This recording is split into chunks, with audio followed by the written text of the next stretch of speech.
Dari kartu-kartu yang saya lihat sebelum saya membuat konten ini, saya masih melihat bahwa Ridwan Kamil akan mendampingi Ganjar Pranowo berlaga di pemilu 2024 tahun depan.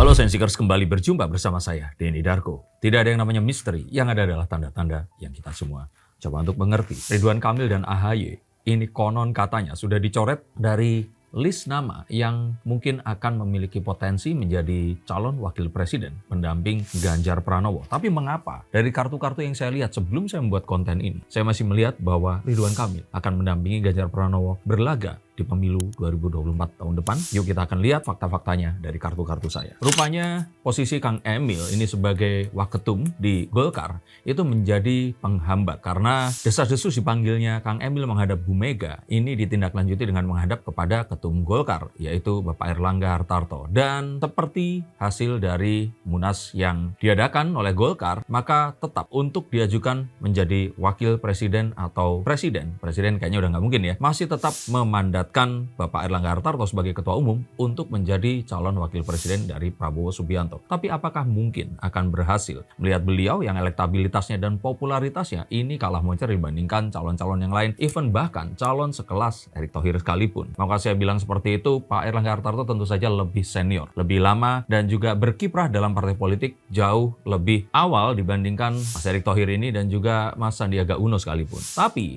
ada sebuah fakta di masa lalu yang sangat mungkin hal ini untuk terjadi, yaitu Ridwan Kamil menjadi calon wakil presiden.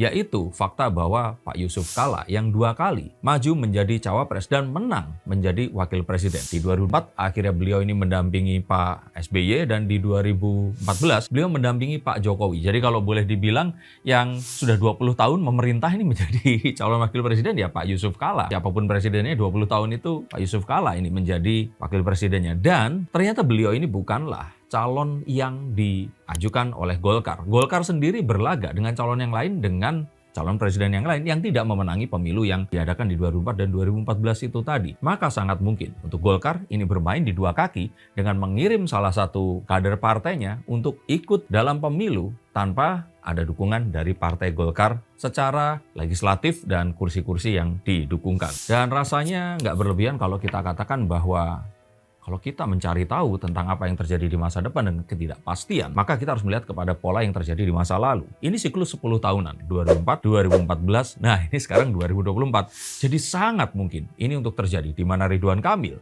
ini akan mendampingi Ganjar Pranowo. Dan nanti Airlangga Hartarto dengan siapapun itu akan tetap ada di kubu Prabowo Subianto. Sehingga apapun yang terjadi, Golkar ini tetap akan ada di dalam kubu pemerintahan. Hal ini sesuai dengan sejarah Golkar yang memang dari awal partai ini nggak pernah merasakan jadi oposisi. Saat dulu ada Pak Harto ya, tentu saja Golkar ini 32 tahun berkuasa. Bahkan setelahnya, Golkar selalu ada di dalam pemerintahan. Walaupun mungkin tidak menjadi presiden atau wakil presiden, tapi paling tidak Golkar ini memiliki menteri-menteri dan juga legislatif yang ada dalam pemerintahan ini. Maka lebih tidak mungkin Golkar di sini akan mengambil satu langkah yang ada kemungkinan kalah, walaupun mungkin kemungkinannya masih 50-50, dibandingkan dengan menaruh 2 kail di tempat yang berbeda, sehingga apapun yang terjadi, ikan pasti akan didulang.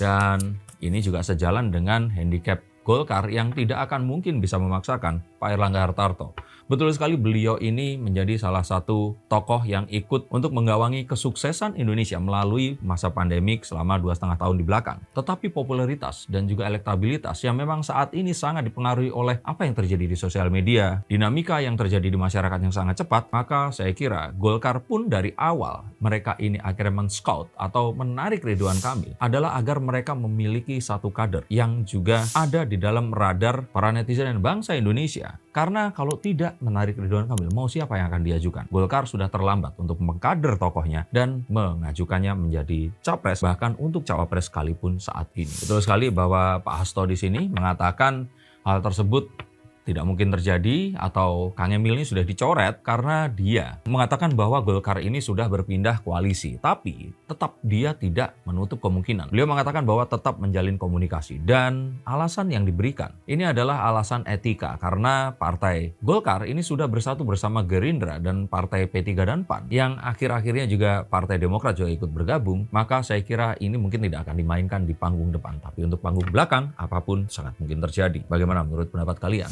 Dan ini semakin diperkuat dengan kenyataan bahwa di koalisi Pak Prabowo pun Pak Erlangga ini mustahil untuk menjadi seorang cawapres. Dan kalaupun ternyata alasannya dengan tidak mencawapreskan Pak Erlangga mereka akan keluar, maka saat berpindah pun ke kubu Ganjar Pranowo mengajukan Erlangga Hartarto juga tetap sesuatu yang tidak realistis. Handicap Pak Erlangga Hartarto ini sangatlah kuat dan sudah terlambat untuk bisa menaikkan lagi sehingga orang-orang ini akan menganggap bahwa beliau ini lebih pantas dibandingkan dengan Kang Emil. Dan ini tentu saja akan merevolusi tradisi Golkar yang selama ini selalu ikut antrian, urut dari yang senior baru yang junior di bawah. Tapi inilah dinamika sosial media dan politik saat ini. Kita tidak akan bisa untuk survive jika kita tidak tipis-tipis atau tebal mengikuti dinamika yang ada. Dan saya rasa desas-desus pencalonan Kang Emil ini menjadi gubernur DKI atau menjadi gubernur Jawa Barat lagi, ini hanyalah sebuah gocekan politik atau pengalian perhatian kalau di dalam sulap misdirection agar nantinya sepertinya di tikungan terakhir akan dicalonkan menjadi pendamping Mas Ganjar Pranowo. Betul atau betul?